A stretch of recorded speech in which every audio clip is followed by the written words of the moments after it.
দেখো, তুমি যতদিন থেকে বিদেশে পড়ে আছো, যতদিন বিদেশে গিয়েছো, ততদিন থেকে বিশ্বাস করো আমার একটুকু ভালো লাগে না, আমার কোনো কাজে মন বসে না, শুধু তোমার কথাই মনে করি।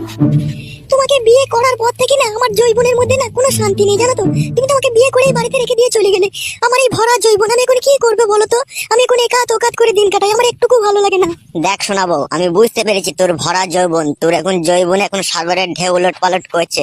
একটু ধৈর্য ধরে রাখ, পানিটাকে একটু জমিয়ে রাখ, আমি যে সব পানি বাই করে দেবো, তোর জান হালকা করে দেবো, বুঝলি বউ?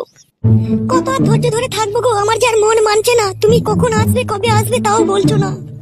দেখো, তুমি তাড়াতাড়ি বাড়ি আসার চেষ্টা করবে, ঠিক আছে? নাহলে তোমাদের পাড়ার ফটিক কে আমি কিন্তু একবার করতে দেবো, ঠিক আছে? কিন্তু আমার পানিটা বাই করার আমি চেষ্টা করবো, নাহলে কিন্তু আমার আর মন মানছে না, বুঝতে পেরেছো?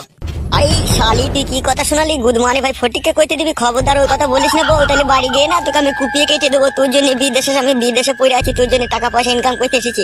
আর তোর এই সোনার যৌবনটাকে কাকে খাওয়া